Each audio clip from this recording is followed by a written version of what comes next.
And as I got here and I began to read over it and come up and pray with Catherine, God began to change it. It was always nice when it happens.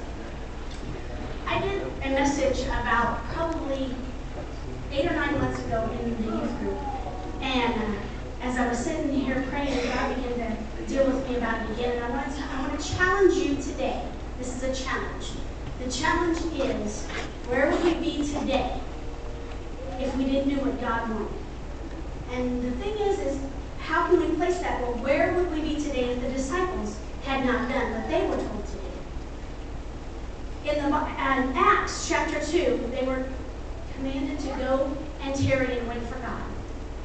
And it says in chapter 1, and when the day of Pentecost was fully come, they were all with one accord in one place. And suddenly there came a sound from heaven as a rushing mighty wind, and it filled all the house where they were sitting. And there appeared unto them cloven tongues like of fire, and it sat upon each of them. And they were all filled with the Holy Ghost, and began to speak in other tongues as the Spirit gave them utterance. And right after that, they went out, and souls were saved. They began to do miracles. But what if? Let's think about this for a minute. What if back when Jesus was being crucified, Peter said, he denied it. What if Peter never came back and said, oh God, please forgive me? What if Peter kept running off? The man, if you look a few chapters down, the man that was laying and was sitting outside the gates would have never been healed. Where would his testimony have been? Where would his family have been? Let's say that some of the others decided, you know, I'm really tired today. I really don't want to be up there praying. We've been here forever and a day, and I'm just tired, and I just don't want to do this anymore. And they had left just a few minutes too soon. They never would have received. That's all right. Now let's put this in today's terms. Where would we be? Would we all be here? Would we all be on our way to heaven? And let's think about that, okay? Well, that's all right. You know, the disciples don't affect me. None of that affects me. Well, you know what? It may not affect it. You may think it doesn't affect you, but it does. And not only does it affect you, but it affects everyone that you come in contact with every day. And this is the challenge that I gave to the young people. I said, how many lives would not be touched if you were not here praying, if you were not here seeking the face of God? How many lives would not be touched if some of the adults had not been here praying for you when you was out being goofy? Well, let's think about this, adults. How many of you would not be sitting here if the people that have already gone on the past had not been here praying and seeking forgiveness? And how the thing is that's how we deal with our Christianity. Oh, well, I'm too tired to come and pray today.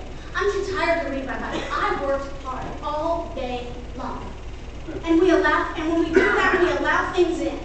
And I gave an example, and I want to share this with you. How many remember in the 1990s, Bannister Mall? I loved Bannister Mall. Oh, I loved Bannister Mall. I worked there. I hung out there. That was the place to be. And what happened with Bannister Mall? It closed. It's dead. It's a dry and desolate place. Why? Because things began to come in and no one took a stand and said, no, I will not allow this to happen.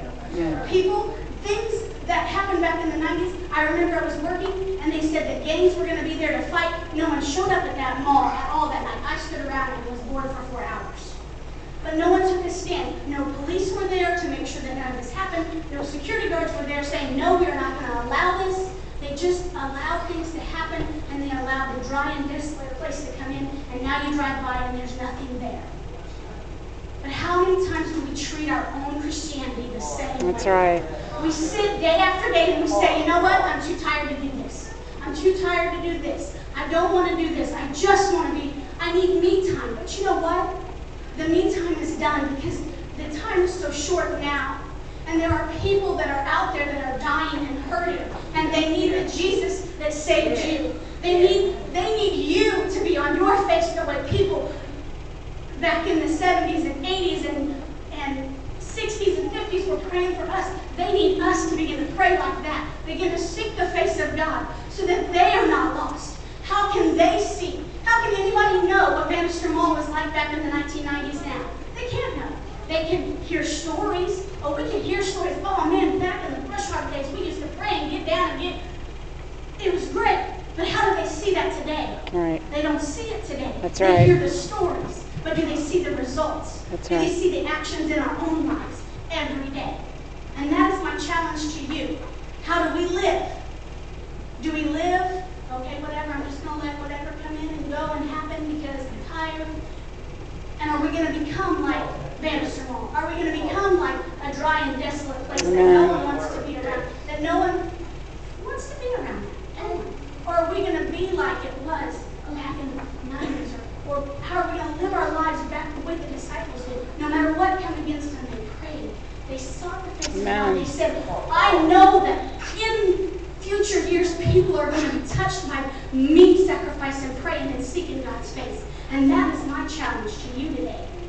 What is it you want to do? What do you want to see? What is it you want to see in the next generation?